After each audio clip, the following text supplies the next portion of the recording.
Hello friends, आपका एक बार फिर से स्वागत है आपके अपने YouTube channel education for all में। तो देखिए, आज हम लोग जो है कुछ स्टैटिक जीके के इम्पोर्टेंट प्रश्न के साथ यहाँ पे आए हैं और हम लोग स्टैटिक जीके से इम्पोर्टेंट प्रश्न जो है सो हम लोग यहाँ पे करेंगे। ठीक है, तो चलिए समय को व्यस्त न करते हुए हम लोग स्टैटिक जीके के प्रश्न को करते हैं, क्योंकि इसका इम्पोर्टेंस जो है आज के समय में काफी बढ़ गया है। तो चलिए, आज का हमारा पहला प्रश्न है कि बोकारो स्टील प्लांट किस वर्ष स्थापित किया गया। तो याद रखिएगा कि बोकारो जो स्टील प्लांट है वो 1964 में, यानी कि ऑप्शन नंबर ए इसका सही आंसर है कि 1964 में स्थापित किया गया था। अब आपसे ये सवाल पूछ सकता है कि 1964 में जब स्थापित किया गया था तो ये किसकी मदद से किया गया था, किसकी मदद से। तो याद रखिएगा कि उस समय जो है सो यूएसएसआर, जो अभी रसिया है, उसकी मदद से जो है सो इसको स्थापित किया गया था। फिर एक सवाल आपसे ये पूछा जा सकता है कि ये किस पंचवर्षीय योजना में इसको जो सो स्थापित किया गया था। पंचवर्षीय योजना, तो कहता है कि ये जो सो तीसरी पंचवर्षीय योजना में जो सो इसे स्थापित किया गया था। ठीक है, और ये कहाँ पे है, किस जगह पे है। तो याद रखिएगा कि ये जो सो बोकारो में है, झारखंड में। ठीक है, तो इतना क्वेश्चन आपको यहाँ पे याद रखना है। उसके बाद आज का हमारा दूसरा प्रश्न है कि हजारीबाग में आमतौर पर किस प्रकार की मिट्टी पाई जाती है। तो इसका जो सही आंसर है वो है आपका ऑप्शन नंबर डी, यानी कि रेतीली मिट्टी। तो रेतीली मिट्टी जो है वो झारखंड में जो है सो झारखंड के हजारीबाग में आमतौर पर पाई जाती है। ठीक है, और अगर आपसे पूछता कि झारखंड में सर्वाधिक कौन सी मिट्टी पाई जाती है, तो अगर झारखंड की बात करेगा तो याद रखिएगा कि झारखंड में सबसे ज्यादा लाल मिट्टी पाई जाती है। ठीक है, अब कहेगा कि रेतीली मिट्टी जो है वो किस प्रकार की होती है देखने में। तो याद रखिएगा ये लाल रंग का और प्लस पीला रंग है, उसका मिक्सचर होगा। और ये खास करके जो मोटे अनाज होते हैं, मोटे अनाज, उसके लिए ये जो सो बहुत इंपॉर्टेंट है। अब अगर बात की गई है यहाँ पे हजारीबाग की, तो हजारीबाग के बारे में यहाँ पे जो सो एक हम चर्चा करते हैं कि यहाँ पे जेपी केंद्रीय कारा है। क्या है? जेपी केंद्रीय कारा। फिर दूसरा बात यहाँ पे इम्पोर्टेंट है कि यहीं पे जो है सो सेंट कोलंबा कॉलेज है। सेंट कोलंबा कॉलेज तो बहुत ही फेमस कॉलेज है यहाँ का। फिर तीसरा जो है यहाँ पे करजन ग्राउंड भी है, करजन ग्राउंड। ठीक है, उसके बाद जो सो यहीं पे जो है शेख भिखारी मेडिकल कॉलेज है। क्या है? Sheikh Bhikhari medical college. ये मत सोचिएगा वो कोई भिखारी वगैरह का नाम पे था, इनका नाम ही था शेख भिखारी। तो उन्हीं के नाम पर शेख भिखारी मेडिकल कॉलेज जो सो यहाँ पे स्थापित किया गया है। ठीक है, और हजारीबाग का जो इचाक का जो एरिया है, वहां पे इचाक में जो सो आलू बहुत उत्पादन किया जाता है। तो इतने प्रश्न आपको यहाँ पे याद रखने हैं। क्या क्या? यहाँ पे किस प्रकार की मिट्टी पाई जाती है, तो रेतीली मिट्टी है। पूछेगा झारखंड में किस प्रकार की मिट्टी सर्वाधिक पाई जाती है, तो वो है लाल मिट्टी। उसके बाद कहता है यहाँ पे कौन सा केंद्रीय कारा है, तो जेपी केंद्रीय कारा है। कौन सा कॉलेज है जो ऐतिहासिक है, वह सेंट कोलंबा कॉलेज है। उसके बाद ये जो होता है आपका रेतीली मिट्टी या फिर लाल मिट्टी, ये किस तरह के फसल के लिए है, ये मोटे अनाज के लिए ज्यादा सर्वाधिक मतलब कि बेनिफिशियल है, सबसे ज्यादा इम्पोर्टेंट है। उसके बाद यहाँ कौन सा ग्राउंड है हजारीबाग में, करजन ग्राउंड है। कौन सा मेडिकल कॉलेज है, तो वो शेख भिखारी मेडिकल कॉलेज है। इतना प्रश्न आपको याद रखना चाहिए। अगला प्रश्न है, निम्नलिखित में से कौन झारखंड के स्वतंत्रता सेनानी नहीं थे। तो यहाँ पे जो चार ऑप्शन दिए गए हैं वो कहता है कि देखिए बिरसा मुंडा, बिरसा मुंडा, ये दोनों तो सेम ही है, तो इसमें कहीं कोई बात ही नहीं है। धनंजय महतो, ये भी जो सो महतो दांगी, ये सब जो सो झारखंड से ही संबंधित हैं। और बिरसा मुंडा, इनको जो हम लोग धरती आबा के नाम से भी जानते हैं। और इनका जो जन्म है वो 15 नवंबर 1875 को उली हाथू में हुआ था। कहाँ हुआ था? उली हाथू में हुआ था। और यहाँ पे आपसे पूछा गया झारखंड के स्वतंत्रता सेनानी कौन नहीं थे, तो इसका सही आंसर है ऑप्शन नंबर बी, बिस्मिल्लाह खां। जैसा कि आप जानते हैं कि उस्ताद बिस्मिल्लाह खां जो है वो कौन थे, एक मशहूर शहनाई वादक थे। ठीक है, तो ये जो है सो इनका संबंध झारखंड के स्वतंत्रता सेनानी होने से नहीं था। ठीक है, तो इसका सही आंसर ऑप्शन नंबर बी। उसके बाद देखिए आज का अगला प्रश्न है कि निम्नलिखित में से किस स्थान को भारत के चक्रवात राजधानी के रूप में जाना जाता है। ध्यान दीजिएगा, अब जो है सो भारत के चक्रवात राजधानी के रूप में जाना जाता है, वो स्थान को आपसे पूछा गया है कि कौन सा है। तो वो स्थान है आपका ऑप्शन ऑप्शन नंबर ए, यानी कि सुंदरवन। अब सुंदरवन की बात कर रहा है तो सुंदरवन है कहाँ पे, तो ये आपका पश्चिम बंगाल में है, यानी कि वेस्ट बंगाल में है।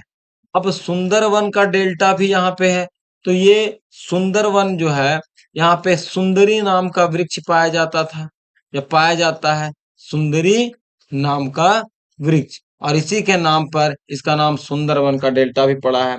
अब कहता है कि यहाँ पे जो है सुंदरवन में 1961 से लेकर के 2020 तक जो है सो लगभग 70% जो यहाँ पे चक्रवात आया, वो काफी जो है सो क्या है, जो चक्रवात आया वो काफी गंभीर था।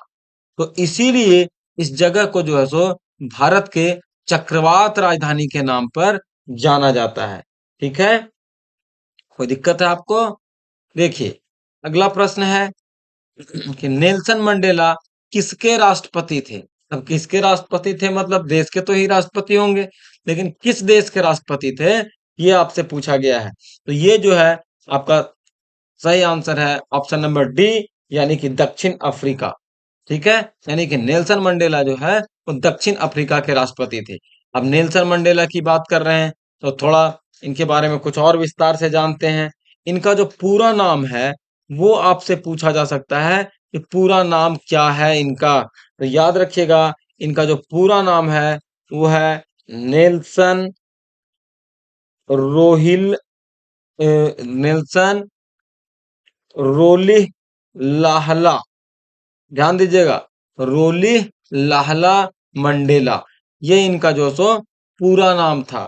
उसके बाद आपसे पूछेगा कि इनको जो है कब नोबेल शांति पुरस्कार मिला, तो 1993 में इनको जो सो नोबेल शांति पुरस्कार मिला था। नोबेल शांति पुरस्कार मिला था। ठीक है, और ये पहले ऐसे व्यक्ति थे जो अश्वेत थे। अश्वेत का मतलब जो सो रंग इनका काला था, और जो सो दक्षिण अफ्रीका के राष्ट्रपति बने थे। ठीक है, दक्षिण अफ्रीका के प्रेसिडेंट बने थे। कब बने थे, तो ये 1994 से लेकर के 1999 तक जो सो वहां के प्रेसिडेंट रहे थे। फिर एक सवाल आपसे पूछेगा कि नेल्सन मंडेला जो है उनकी आत्मकथा है वो क्या है। तो इनकी जो आत्मकथा है उनका नाम जो है सो क्या है, उसका नाम है लॉन्ग वॉक टू फ्रीडम। क्या है, लॉन्ग वॉक टू फ्रीडम। ठीक है, इतना प्रश्न आपको याद रखना है। यानी नेल्सन मंडेला का पूरा नाम नेल्सन रोली लाहला मंडेला। इनको 1993 में नोबेल शांति पुरस्कार मिला। ये पहले अश्वेत राष्ट्रपति बने दक्षिण अफ्रीका के 1994 से 99 तक। ठीक है, उसके बाद इनकी आत्मकथा जो है वो क्या है, लॉन्ग वॉक टू फ्रीडम। चलते हैं नेक्स्ट प्रश्न की ओर। कंपाला किस देश की राजधानी है। तो याद रखिएगा कि ये राज्य और राजधानी से सवाल पूछा गया है, लेकिन ये झारखंड के राज्य राजधानी नहीं, पूरे देश की, पूरे विश्व के जितने भी देश हैं उसकी राजधानी से रिलेटेड ये प्रश्न है। तो कंपाला जो है वो किस देश की राजधानी है, तो याद रखिएगा ये जो तो युगांडा की राजधानी है, यानी इसका सही आंसर है ऑप्शन नंबर ए। उसके बाद अगर आपसे पूछे कि जाम्बिया की राजधानी क्या है, तो जाम्बिया की जो राजधानी है वो है लुसाका। ठीक है, लुसाका। और अगर पूछे केनिया की राजधानी क्या है, तो केनिया की राजधानी है नैरोबी। नैरोबी, ठीक है। और उसके बाद अगर नाइजीरिया के पूछे तो इसका है अहुजा। तो आपसे ये चारों में से कोई भी पूछ सकता है। उसी तरह भारत है, तो भारत की राजधानी कहाँ पे है, नई दिल्ली।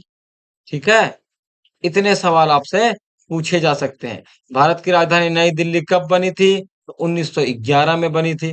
ठीक है, अगला प्रश्न है, देखिए मोहिनी अट्टम का संबंध किस हिंदू देवता से है, यानी कि जो मोहिनी अट्टम है उसका संबंध किस देवता से है? तो ये जो है सो इसका सही आंसर है ऑप्शन नंबर सी, यानी कि भगवान विष्णु से। अब इसके बारे में थोड़ा चर्चा करते हैं कि मोहिनी अट्टम कहाँ पे, कहाँ का जो है सो लोक नृत्य है?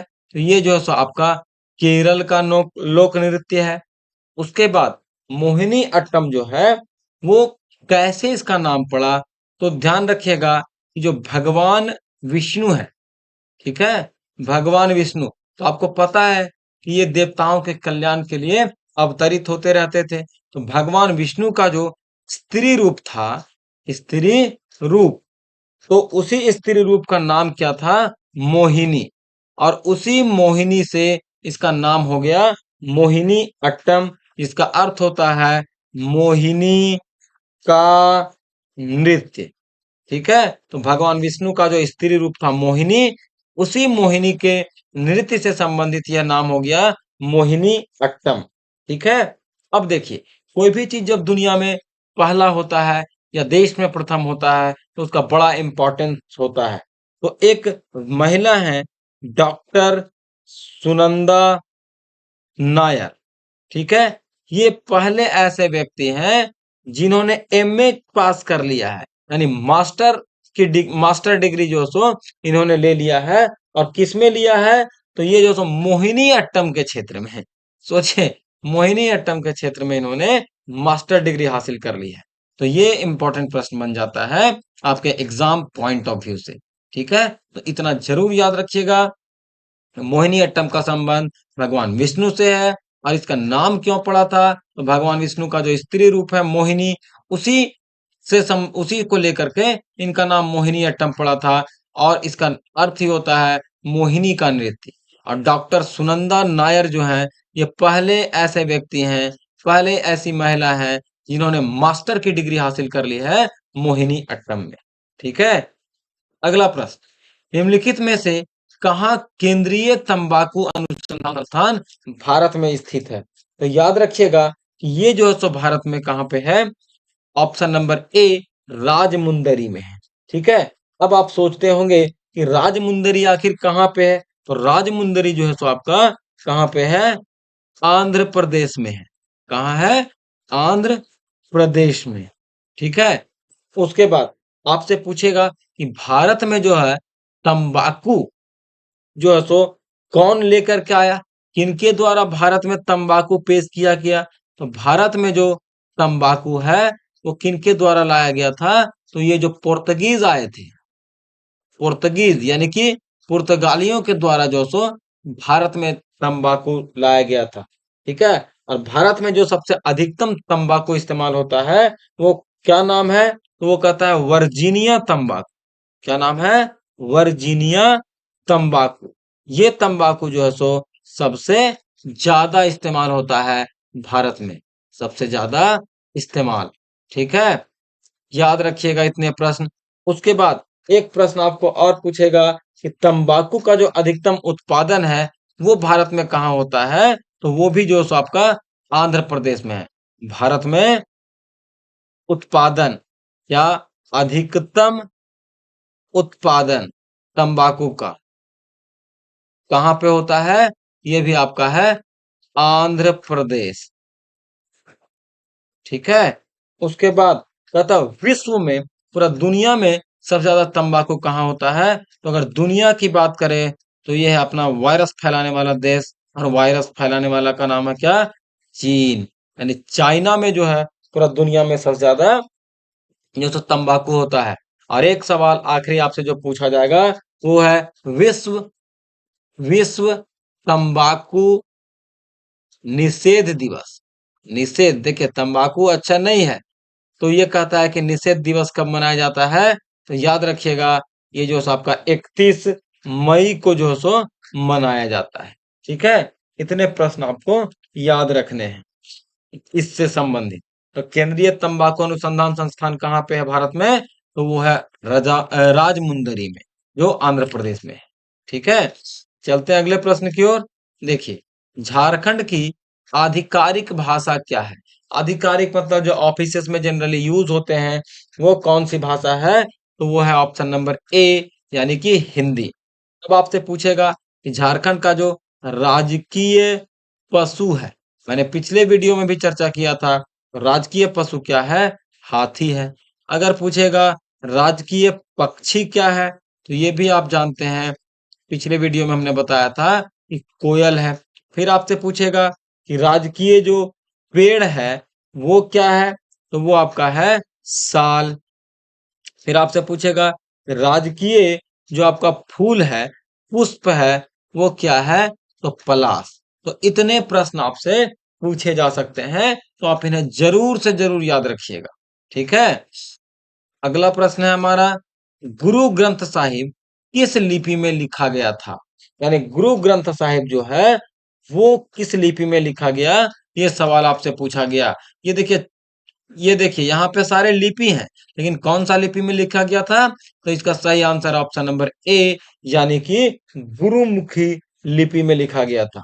अब पूछेगा आपसे कि गुरु ग्रंथ साहिब आखिर क्या है ना? गुरु ग्रंथ साहिब आखिर क्या है, जिसे गुरुमुखी भाषा गुरुमुखी लिपि में लिखा गया था? तो आप याद रखिएगा, ये जो है आपका सिखों का, किसका? सिखों का पवित्र ग्रंथ है। ठीक है। जैसे हिंदू का अपना रामायण है, महाभारत है, ईसाइयों का बाइबल है, उसी तरह से जो सिख सिख हैं उनका जो है सो ये पवित्र ग्रंथ है, गुरु ग्रंथ साहिब। ठीक है। अब गुरुमुखी जो है लिपि, तो आपसे एक सवाल पूछा जा सकता है कि गुरुमुखी लिपि का जो आविष्कार है, गुरुमुखी लिपि का आविष्कार जो है वो किसने किया था? तो वो भी एक सिख गुरु थे, जिनका नाम था गुरु अंगद। क्या नाम था? गुरु अंगद। ठीक है। उसके बाद आपसे पूछेगा कि गुरु ग्रंथ साहिब जो है वो किसके द्वारा लिखा गया था? यानी जो गुरु ग्रंथ साहिब है किसके द्वारा लिखा गया, या किसने लिखा? तो याद रखिएगा कि इसको जो है सो लिखने वाला कौन है? गुरु अर्जुन देव है। ठीक है। गुरु अर्जुन देव है।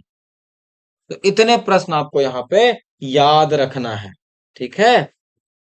चलिए अगले प्रश्न की ओर चलते हैं।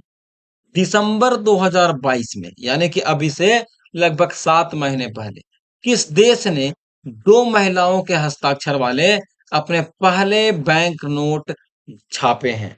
तो इसका जो सही आंसर है वो है ऑप्शन नंबर डी, यानी कि अमेरिका। अमेरिका एक ऐसा देश है जिसने जो है सो वहां की जो करेंसी है, वहां के जो बैंक नोट है, उसमें 2 महिलाओं के हस्ताक्षर करवाए हैं। तो वो अमेरिका देश है। आपसे पूछेगा एक सवाल कि कितने कितने रुपए के नोट हैं? तो एक है $1, एक एक डॉलर, और दूसरा है, आपसे पूछेगा कि और कितने रुपए का नोट है? तो पहला क्या हमने कहा? $1, और दूसरा क्या है? $5। ये दोनों तरह के जो करेंसी नोट है वहां पे, उस पे 2 महिलाओं के हस्ताक्षर हैं। ठीक है। और कौन कौन सी महिलाएं हैं? तो ये महिलाएं वहां की जो वित्त मंत्री होती हैं वो है जेनेट, ठीक है, जेनेट येलेन। ध्यान दीजिएगा, जेनेट येलेन। और दूसरी है लिन मलेरबा। मलेरबा, देखिए नाम भी इन लोगों का जो ऐसा है ना, कि वहां की ये दोनों क्या है? वित्त मंत्री हैं। लेकिन कहता है कि नाम देखिए, जेनेट येलेन और लिन मलेरबा। ये मलेरिया बीमारी से जैसा ये नाम लग रहा है। ठीक है। उसके बाद जो है सो आपसे ये सवाल पूछा जा सकता है कि अगर अमेरिका की बात कर रहे हैं, तो अमेरिका का जो यहाँ पे कैपिटल है, ठीक है, वो कहाँ पे है? तो आप जानते हैं कि इसका जो कैपिटल है वाशिंगटन डीसी है। उसके बाद अगर पूछेगा यहाँ का जो करेंसी है, करेंसी यानी कि जो मुद्रा है वो क्या है? तो वो है यूएस डॉलर है। ठीक है। और अगर आपसे पूछेगा कि जो है सो यहाँ के अभी प्रेसिडेंट कौन है, राष्ट्रपति कौन है, तो ये कौन है? जोय बाइडेन। कौन है? Joy Biden. तो इतने प्रश्न आपको यहाँ से याद रखने चाहिए। ठीक है। अगला प्रश्न है कि मानव विकास सूचकांक रिपोर्ट 2022 में किस देश ने न्यूनतम रैंक हासिल की। ठीक है, तो इसमें जो कहता है कि मानव विकास सूचकांक, इसको कहते हैं इंग्लिश में human development human development index. तो इसमें कहता है कि सबसे जो खराब रैंक है, न्यूनतम रैंक है, वो किसने हासिल की? तो वो जो है सो हम है आंसर दक्षिण सूडान। ठीक है, इसका जो स्कोर था वो कुल कितना था? 0.385 का स्कोर था। और अगर आपसे पूछेगा इसमें कुल कितने देशों ने भाग लिया, यानी कितने देशों के लिए रिपोर्ट जारी किया गया, तो 191 इसमें देश थे। और जो दक्षिण सूडान का जो नंबर था वो 0.385 के साथ कुल मिलाकर के 191वां नंबर था। आप सोचिए, 191/191, यानी कि सबसे खराब रैंकिंग, न्यूनतम रैंकिंग इसी दक्षिण सूडान का था। अब कहता है कि ये जो रिपोर्ट है इसको प्रकाशित कौन करता है? कौन प्रकाशित करता है? तो याद रखिएगा, इसको जो है सो प्रकाशित करने वाला कौन हो गया? हमारा संयुक्त राष्ट्र है। ठीक है, संयुक्त राष्ट्र है। अच्छा, अगर इसकी बात कर रहे हैं, भारत की चर्चा ना करें तो वो भी ठीक नहीं है। तो भारत की इसमें रैंकिंग क्या है? बहुत अच्छी तो नहीं है, 132 है भारत की रैंकिंग 191 देशों में। उसके बाद कहेगा कि पहली बार जो है, ध्यान दीजिएगा, पहली बार ह्यूमन डेवलपमेंट इंडेक्स जो है वो कब जारी किया गया था? तो ये 1990 में जारी किया गया था।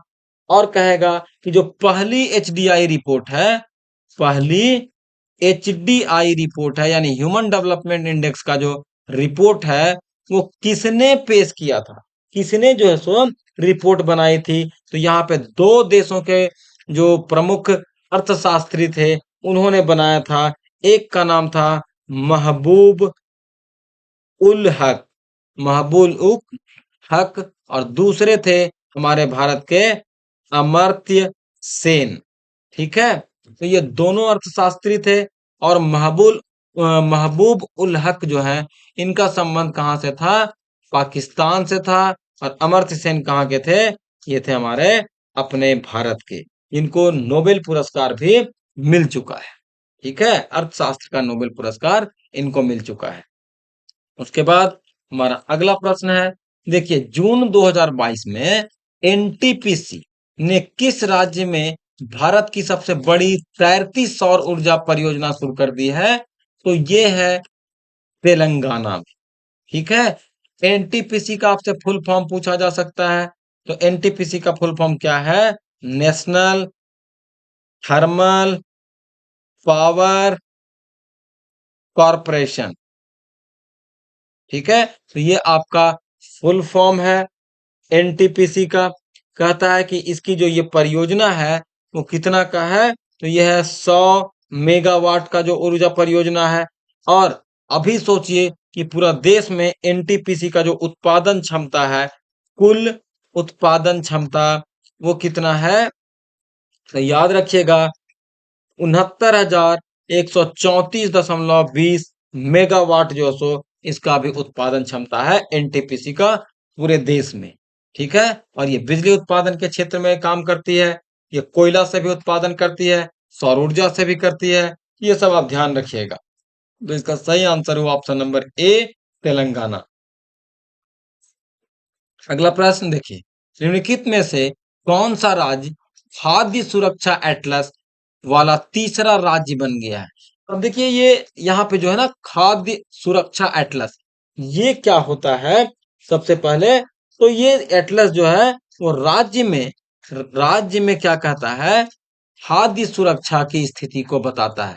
जो लोगों के लिए खाद्य की जो सुरक्षा है, खाने पीने का जो सामान है, उसकी स्थिति उसकी स्थिति के मानचित्र को बताता है। कितना जो है सो यहाँ पे अवेलेबल है, किस तरह से अवेलेबल है, तो मानचित्र की दशा को बताता है। ठीक है, और इसमें कहता है कि आपसे देखिए पहला और दूसरा नहीं पूछा है, आपसे पूछा गया तीसरा राज्य कौन बना है। तो इसका मतलब कोई पहला भी बना होगा और कोई दूसरा भी बना होगा।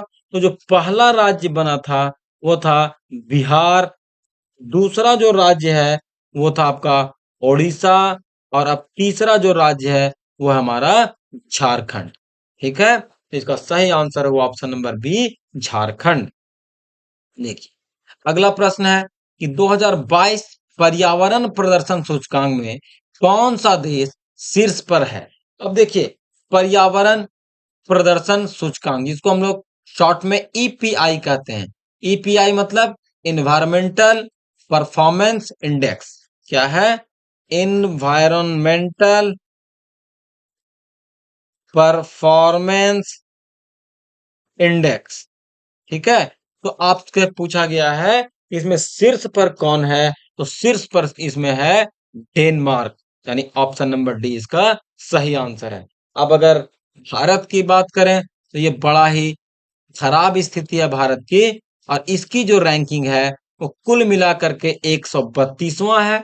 अब आप सोचिएगा कि 132वां कितने देशों में है, तो कुल देश जो है सो 132 है, और 132 में 132वां रैंक जो है सो भारत की है, यानी पूरी दुनिया में जो सबसे खराब रैंकिंग है वो हमारे भारत की है। तो ये रैंकिंग अच्छी नहीं है, किसी भी तरह से ये एकदम ही जस्टिसेबल नहीं है।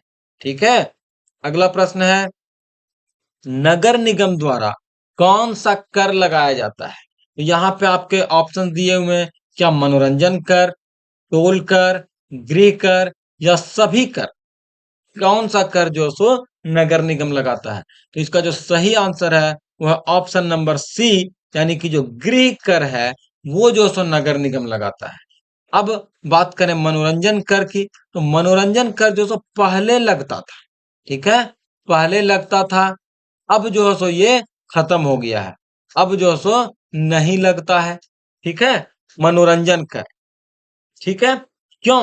अब क्यों नहीं लगता है, तो अब कहता आ गया GST, goods and service tax, तो उसी में लग जाता है। और टोल कर, जिसको हम लोग क्या बोलते हैं, टोल टैक्स बोलते हैं, वो जो सो कौन लगाता है, या तो ये स्टेट गवर्नमेंट लगाएगी, या तो नेशनल हाईवे जो सो वो लगाएगी, नेशनल हाईवे का जो अथॉरिटी रहेगा वो इसको लगाएगी।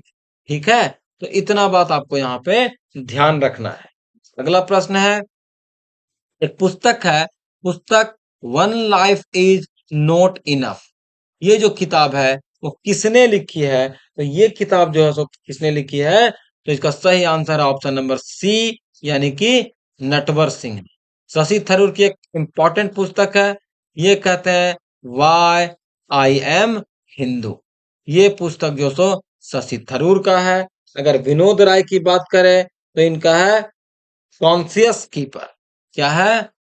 कॉन्सियस कीपर, के double E P R, keeper. उसके बाद अगर बात करें अमीश त्रिपाठी की, तो ये है क्या? शिव त्रयी, शिव त्रयी। तो ये जो सो इनका पुस्तक है। तो आपसे पूछा गया था one life is not enough, ये जो सो नटवर सिंह ने लिखा था। और नटवर सिंह कौन थे, तो ये अभी भी जो है सो आईएफएस के अधिकारी थे, यानी कि Indian foreign service, UPSC qualify करने के बाद जो सो लोग बनते हैं। और ये देश के राजनीतिक व्यक्ति भी थे, राजनीतिक व्यक्ति भी हैं, और साथ ही साथ कहता है ये राजनयिक भी रह चुके हैं। ठीक है, तो इतनी बातें आपको ध्यान में रखनी है। ये पुस्तक जो है आपको वाई आई एम हिंदू, ये कितनी बार भी एग्जाम में पूछा गया है, ये तो भूल ही जाइए। बार बार ये क्वेश्चन रिपीट करता है, why I am Hindu, why I am Hindu. ये किसने लिखी है? यही शशि थरूर जी ने लिखा है। ठीक है, अगला प्रश्न है, विश्व का सबसे ऊंचा जो जल प्रपात है वो कौन सा है। तो यहाँ पे आपके चार ऑप्शन दिए गए हैं, और चारों में जो इसका सही आंसर है वो कौन है? ऑप्शन नंबर ए, यानी कि एंजिल जलप्रपात। अब आपसे पूछेगा कि ये जो एंजिल जलप्रपात है वो कहाँ पे है, तो याद रखिएगा ये जो सो वेनेजुएला में है। अब देखिए वेनेजुएला जो है वहां पे तेल का तो बहुत बड़ा भंडार है, वहां पे मिलता भी है, लेकिन वहां महंगाई इतनी है कि वहां के हिसाब से लगभग 10 लाख करेंसी अगर लेकर के जाते हैं तो आपको एक टाइम का खाना मिलेगा। एक टाइम का खाना वहां के 10 लाख करेंसी के बदले में आपको मिलेगा। ठीक है, यानी कि वहां पे रुपया का वैल्यू, वहां का जो करेंसी है उसका वैल्यू काफी गिर गया है।